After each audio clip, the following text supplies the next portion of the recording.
Leadership challenges for psychologists are having to face to quite a fast shifting world around us, and we have to find a way to be more adaptive to what is happening.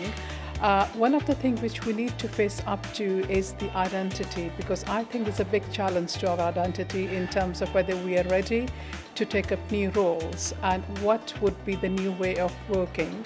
Are we ready to be adaptive? Are we ready to be flexible? There is just an overwhelming amount of demand for our services, but also for us as leaders. So there is just masses to do all the time, endless to-do lists that you never get to the bottom of. So just managing that level of demand is really tricky. And of course, sustaining ourselves in working at that pace is a huge challenge. One of the leadership challenges that psychologists face is maybe the simplest is that realising they are leaders and that realising that they have the capacity to. In fact, out of all the professional groups, certainly within health, I think they're the most able because our business is people. Leadership comes together with management, and leadership has to be at clinical level, at managerial level, at professional level.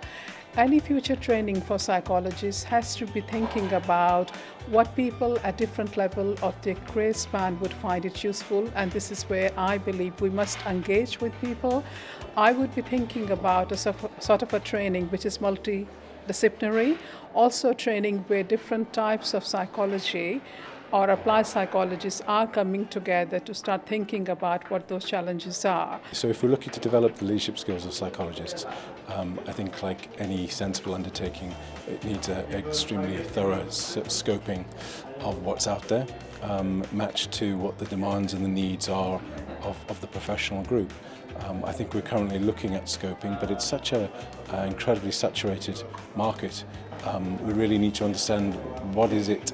What is leadership about for us? So we need to ask that question of ourselves, of our members, and we need to really drill into that before we can start developing ideas and operationalising programs. We want to be both a learned society, but we also want to be a professional body. A professional body function, in my view, is to be able to support psychologists responding to the need as it emerges rather than waiting or really carving something and saying this is what people can go to. So I think we need to be flexible. I would expect the professional body to be more adaptable as well.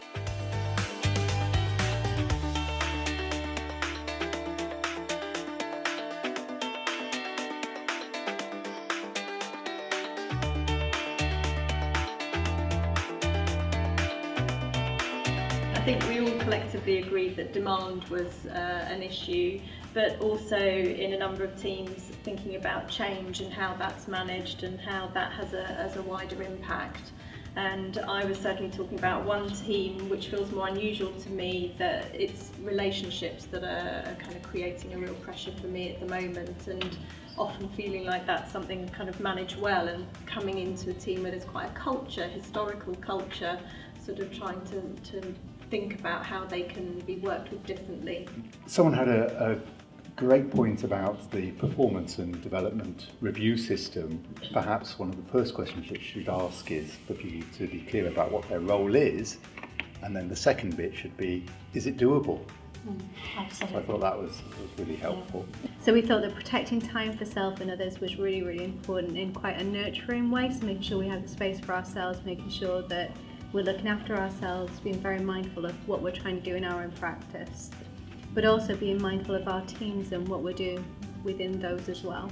I work in the NHS in a multidisciplinary environment, and as a psychologist in that environment we have a leadership role. I've also had specific leadership roles within the NHS, but we have had a bit of a gap in terms of training around leadership. So I was excited to come along and see what people are doing in the field, and particularly in the BPS, and how they're supporting leadership in those environments. I've been on leadership training before, so that equipped me with sort of techniques and models for working as a manager in quite a big department. But I felt that it didn't really address the issues working in the NHS and some of the difficulties of working with other professionals with different demands or different perspectives on what we should be doing.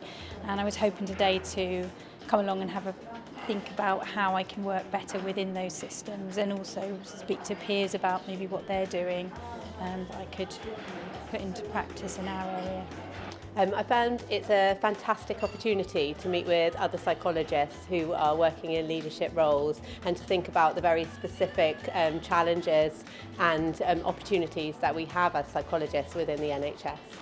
So I've been really encouraged that it feels as if the national conversation is moving more in the direction of the BPS being a professional body that is there to support us in the work that we do.